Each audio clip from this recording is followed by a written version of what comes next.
നമസ്കാരം. മലയാളി വാർത്തയിലേക്ക് സ്വാഗതം. സാമ്പത്തിക തട്ടിപ്പെന്ന നടൻ കൃഷ്ണകുമാറിന്റെ മകൾ ദിയ കൃഷ്ണയുടെ പരാതി കഴിഞ്ഞ ദിവസങ്ങളൊക്കെ ചർച്ചയായതാണ്. ഈ വിവാദങ്ങളൊക്കെ കഴിഞ്ഞ ദിവസങ്ങളൊക്കെ ആളിക്കത്തിയതാണ്. ഇപ്പോൾ ഏറ്റവും നിർണായകമായ കാര്യം ഇവർക്കെതിരെ, അതായത് തങ്ങളെ തട്ടിക്കൊണ്ടുപോയി എന്ന് പരാതിപ്പെട്ടവർക്കെതിരെ കാര്യങ്ങൾ തിരിയുന്ന സാഹചര്യമാണ് നിലവിലുണ്ടായിരിക്കുന്നത്. 3 ജീവനക്കാരികൾക്കും സ്റ്റേഷനിൽ ഹാജരാകാൻ പോലീസ് നോട്ടീസ് നൽകി. മാത്രമല്ല, ഇവർ തട്ടിപ്പ് നടത്തിയെന്നതിന്റെ ഡിജിറ്റൽ തെളിവുകൾ അടക്കം കിട്ടിയെന്ന വിവരം അടക്കം കഴിഞ്ഞ ദിവസങ്ങളിൽ വന്നതാണ്. ഇന്നലെ മൊഴിയെടുക്കാൻ 2 തവണ പോലീസ് ഈ 3 പേരുടെയും വീട്ടിലെത്തിയിരുന്നു. പക്ഷേ വക്കീൽ ഓഫീസിൽ പോയെന്നായിരുന്നു ബന്ധുക്കൾ മറുപടി നൽകിയത്. ഇന്നോ നാളെയോ ഹാജരാകാം എന്നാണ് ബന്ധുക്കൾ പോലീസിനോട് വ്യക്തമാക്കിയത്. മാത്രമല്ല, ഇവരുടെ മൊബൈൽ ഫോൺ സ്വിച്ച് ഓഫ് ചെയ്ത അവസ്ഥയിലാണ് നിലവിലായിരിക്കുന്നത്. ഇവരുടെ ബാങ്ക് അക്കൗണ്ട് ഇടപാടുകൾ പോലീസ് പരിശോധിക്കുന്നുണ്ട്. ബന്ധുക്കൾ അടക്കമുള്ളവരുടെ അക്കൗണ്ടിലേക്ക് പണം കൈമാറി എന്നതിന്റെ രേഖകൾ ശേഖരിക്കാൻ പോലീസ് ബാങ്കിലെത്തും. QR കോഡ് വഴി 66 ലക്ഷം രൂപ ജീവനക്കാരികളുടെ അക്കൗണ്ടിൽ എത്തിയിട്ടുണ്ട് എന്ന നിർണായകമായ കണ്ടെത്തൽ കഴിഞ്ഞ ദിവസങ്ങളിൽ ഉണ്ടായിരുന്നു. ഓൺലൈൻ ബിസിനസ്സും ഉണ്ടായിരുന്നു. അതുകൊണ്ട് തന്നെ കൂടുതൽ പരിശോധന വേണം എന്നാണ് പോലീസിന്റെ ഇപ്പോഴത്തെ നിലപാട്. നടൻ കൃഷ്ണകുമാറും മകൾ ദിയയും ബലം പ്രയോഗിച്ച് തട്ടിക്കൊണ്ടുപോയെന്ന് ദിയയുടെ സ്ഥാപനത്തിലെ ജീവനക്കാരികളുടെ പരാതി ശരിയല്ല എന്ന് തെളിയിക്കുന്ന തരത്തിലുള്ള CCTV ദൃശ്യങ്ങളാണ് കഴിഞ്ഞ ദിവസങ്ങളിൽ പുറത്തു വന്നത്. തട്ടിക്കൊണ്ടുപോയെന്ന ജീവനക്കാരികളുടെ പരാതിയിൽ ദിയയുടെ ഫ്ളാറ്റിലെ CCTV ദൃശ്യങ്ങൾ കഴിഞ്ഞ ദിവസം ശേഖരിച്ചിരുന്നു. ഈ CCTV ദൃശ്യങ്ങൾ കഴിഞ്ഞ ദിവസം പുറത്തു വരുന്ന സാഹചര്യം ഉണ്ടായി. ജീവനക്കാരികളെ ബലം പ്രയോഗിച്ച് കാറിൽ കയറ്റുന്നതായി ദൃശ്യങ്ങളിലില്ല. ഒരു ജീവനക്കാരി സ്വന്തം സ്കൂട്ടറിലാണ് കാറിന് പിന്നാലെ പോകുന്നത്. അപ്പോൾ അതെങ്ങനെ തട്ടിക്കൊണ്ടുപോകലാകും എന്ന ചോദ്യവും ശക്തമാകുന്നുണ്ട്. അതുകൊണ്ട് തന്നെ അവരുടെ തട്ടിക്കൊണ്ടുപോയി എന്ന ഒരു ആരോപണം അത് അടിസ്ഥാനരഹിതമായി മാറിയിരിക്കുകയാണ്. സാമ്പത്തിക കാര്യങ്ങളെക്കുറിച്ചുള്ള ചർച്ച ബഹളത്തിലേക്ക് നീങ്ങിയപ്പോൾ അസോസിയേഷൻ പ്രതിനിധികൾ ഇടപെടുന്ന സാഹചര്യമുണ്ടായി. ഇതോടെയാണ് കൃഷ്ണകുമാറിനും കുടുംബത്തിനുമൊപ്പം 3 ജീവനക്കാരികൾ 2 പേർ കാറിൽ കയറിയത്. ഈ ദൃശ്യങ്ങൾ CCTVയിലുണ്ട്. ചുറ്റും കൂടുതൽ സ്ത്രീകളും ഉണ്ടായിരുന്നു. ജീവനക്കാരിൽ ഒരാൾ അവരുടെ സ്കൂട്ടറിലാണ് ഈ വാഹനത്തിന് പിന്നാലെ പോയത്. ഫ്ളാറ്റിൽ നിന്ന് ഇവർ നേരെ പോകുന്നത് അമ്പലമുക്കിലെ കൃഷ്ണകുമാറിന്റെ ഓഫീസിലേക്കായിരുന്നു. അവിടെ CCTV ഇല്ല എന്നതും ശ്രദ്ധേയം. എന്തായാലും ഈ ഒരു QR കോഡ് വഴി വനിതാ ജീവനക്കാരുടെ അക്കൗണ്ടിലേക്ക് 66 ലക്ഷം രൂപ എത്തിയതായി പോലീസ് കണ്ടെത്തിയത് ഏറെ നിർണായകമായി മാറി. 3 ജീവനക്കാരുടെ ബാങ്ക് സ്റ്റേറ്റ്മെന്റ് പരിശോധിച്ചതിൽ നിന്നാണ് ഈ കണക്ക് പോലീസ് കണ്ടെത്തിയത്. ഇതുമായി ബന്ധപ്പെട്ട് വനിതാ ജീവനക്കാരുടെ മൊഴിയെടുക്കാനായി തിങ്കളാഴ്ച രാത്രി പോലീസ് ഇവരുടെ വീടുകളിൽ എത്തിയതായിരുന്നു. പക്ഷേ ഇവർ സ്ഥലത്തില്ലായിരുന്നു. എന്തായാലും ഇന്ന് ഹാജരാകും എന്നാണ് കരുതുന്നത്. 3 സ്ഥലത്തില്ല എന്നാണ് വിവരമെന്നും മ്യൂസിയം SI വിപിൻ വ്യക്തമാക്കി. 66 ലക്ഷം രൂപ അക്കൗണ്ടിൽ വന്നിട്ടുണ്ടെന്ന് സ്റ്റേറ്റ്മെന്റിൽ കണ്ടെത്തിയെങ്കിലും ഇവർ ഈ പണം ചെലവാക്കിയത് എങ്ങനെ? ആ ഒരു ചോദ്യത്തിന് ഉത്തരം കണ്ടെത്താനായിട്ടില്ല. നികുതി വെട്ടിക്കാനായി ദിയ പറഞ്ഞിട്ടാണ് പണം തങ്ങൾ സ്വന്തം അക്കൗണ്ടിലേക്ക് മാറ്റിയതെന്നും പണം പിൻവലിച്ച് ദിയയ്ക്ക് നൽകിയെന്നുമാണ് ജീവനക്കാർ നൽകിയിരിക്കുന്ന മൊഴി. പലപ്പോഴും പണം പിൻവലിച്ചതായി പോലീസിന്റെ പ്രാഥമിക പരിശോധനയിൽ കണ്ടെത്തിയിട്ടുണ്ട്. ജീവനക്കാരികൾ അവരുടെ ബന്ധുക്കൾക്ക് പണം അക്കൗണ്ട് വഴി നൽകിയിട്ടുമുണ്ട്. ദിയ കൃഷ്ണയുടെ ഓഡിറ്ററോടും സ്റ്റേഷനിലെത്താൻ പോലീസ് നിർദ്ദേശം നൽകിയിട്ടുണ്ട്. സ്ഥാപനം നികുതി അടച്ചതിന്റെ ഉൾപ്പെടെയുള്ള വിവരങ്ങളാണ് പോലീസ് ഇപ്പോൾ അന്വേഷിക്കുന്നത്. നികുതി അടച്ചതിന്റെ രേഖകൾ കോടതിയിൽ ഹാജരാക്കുമെന്ന് ദിയയും അതുപോലെ തന്നെ കൃഷ്ണകുമാറും അറിയിച്ചിട്ടുണ്ട്.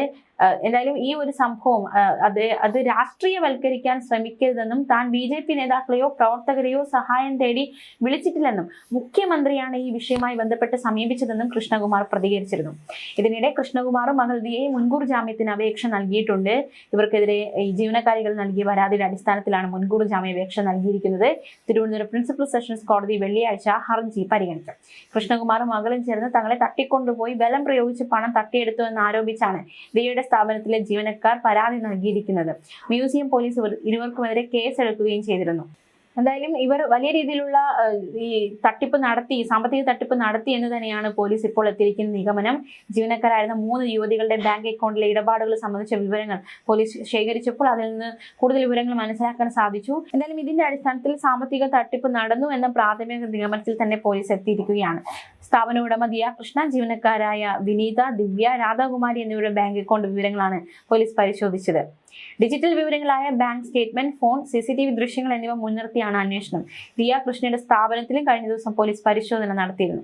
ജീവനക്കാരികൾ സ്വന്തം അക്കൗണ്ടിലേക്ക് വാങ്ങിയ തുകകൾ ATM വഴി പിൻവലിച്ച് ദിയ കൃഷ്ണയ്ക്ക് നൽകിയതായാണ് യുവതികൾ വ്യക്തമാക്കുന്നത്. പക്ഷേ പണം പിൻവലിച്ചതിന്റെ രേഖകൾ കിട്ടിയിട്ടില്ല. യുവതികൾ ദിയയോടും കുടുംബത്തോടും കുറ്റം സമ്മതിക്കുന്നതായുള്ള ദൃശ്യങ്ങൾ സൈബർ സെല്ലിന്റെ സഹായത്തോടെ പോലീസ് പരിശോധിക്കും. 3 ജീവനക്കാരികൾ ചേർന്ന് 69 ലക്ഷം രൂപയുടെ തട്ടിപ്പ് നടത്തിയെന്നാണ് കേസ്.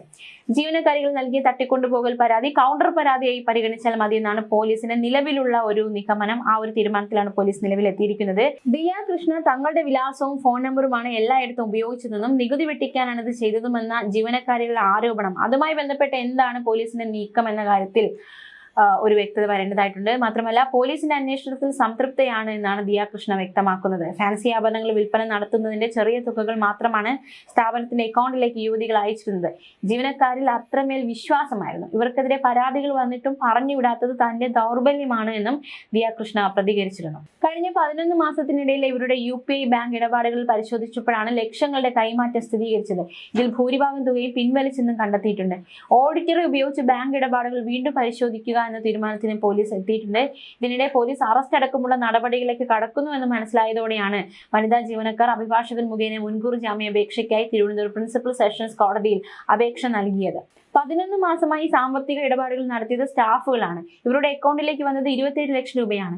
ശമ്പളം ഒഴിച്ചുള്ള മുഴുവൻ തുകയും തിരിച്ചു നൽകിയെന്നും ഇതിന്റെ ബാങ്ക് സ്റ്റേറ്റ്മെന്റ് അടക്കമുള്ള തെളിവുകൾ കോടതിയിൽ നൽകുമെന്നും അഭിഭാഷകനും വ്യക്തമാക്കിയിട്ടുണ്ട്. എന്തായാലും ഈ ഒരു സംഭവം വളരെ വലിയ രീതിയിൽ കഴിഞ്ഞ ദിവസങ്ങളൊക്കെ ചർച്ചയായതാണ്. തീർച്ചയായിട്ടും അന്വേഷണമൊക്കെ പുരോഗമിക്കുന്നു. മുൻകൂർ ജാമ്യാപേക്ഷ നൽകിയിരിക്കുന്നു.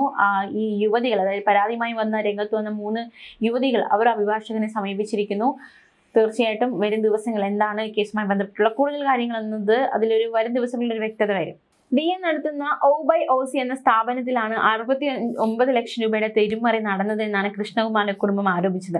സ്ഥാപനത്തിലെ ജീവനക്കാർ ദിയയുടെ QR കോഡിന് പകരം സാധനം വാങ്ങാൻ എത്തിയിരുന്നവർക്ക് നൽകിയത് അവരുടെ QR കോഡും ഫോൺ നമ്പറുമായിരുന്നു.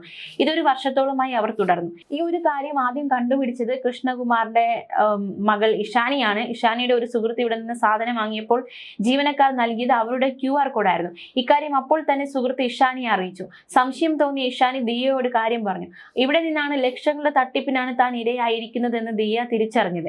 ഇഷാനി സംസാരിച്ചതിന് പിന്നാലെ ദിയ ഇൻസ്റ്റഗ്രാമിൽ സ്റ്റോറി പോസ്റ്റ് ചെയ്തിരുന്നു. തന്റെ സ്ഥാപനത്തിൽ നിന്ന് സാധനം വാങ്ങിയവർ മറ്റാരുടെങ്കിലും അക്കൗണ്ടിലേക്കോ QR കോഡ് ഉപയോഗിച്ചോ പണം നൽകിയിട്ടുണ്ടോ എന്ന് ചോദിച്ചായിരുന്നു ദിയ കൃഷ്ണ സ്റ്റോറി ഇട്ടത്.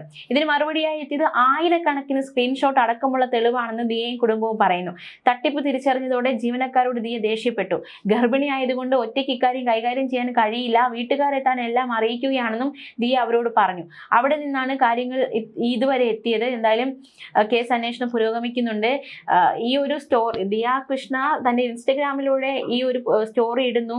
ഈ സ്റ്റോറി ഇട്ട് ദിവസങ്ങൾ പിന്നിട്ടപ്പോൾ തങ്ങളെ തട്ടിക്കൊണ്ടുപോയി, ദിയയുടെ പിതാവും ചേർന്ന് തട്ടിക്കൊണ്ടുപോയി എന്ന പരാതിയുമായി 3 യുവതികൾ രംഗത്ത് വരുന്നു. വന്നതിന് ശേഷം അവർ മാധ്യമങ്ങളോട് സംസാരിക്കുന്നു. ഈ കുടുംബത്തിനെതിരെ ഒരുപാട് ആരോപണങ്ങൾ ഉന്നയിക്കുന്നു, നികുതി തട്ടിപ്പ് നടത്താൻ ശ്രമിക്കുന്നു എന്നതടക്കമുള്ള കാര്യങ്ങളാണ് ഈ യുവതികൾ പറയുന്നത്. എന്നാൽ എന്താണ് ദിയയുടെയും പിതാവിന്റെയും പ്രതികരണം? ഇവർ 69 ലക്ഷം രൂപയുടെ തിരിമറി നടത്തി, തട്ടിപ്പ് നടത്തി എന്നതടക്കമുള്ള പ്രതികരണവുമായി ദിയയും പിതാവും രംഗത്ത് വരുന്നു. എന്തായാലും ഇപ്പോൾ കാര്യങ്ങൾ ഈ രീതിയിൽ എത്തിയിരിക്കുകയാണ്. അന്വേഷണം പുരോഗമിക്കുകയാണ്. ഇനി വരും മണിക്കൂറുകളിൽ കൂടുതൽ വിവരങ്ങൾ മനസ്സിലാക്കാൻ സാധിക്കും. ന്യൂസ് ഡെസ്ക് മലയാളി വാർത്ത.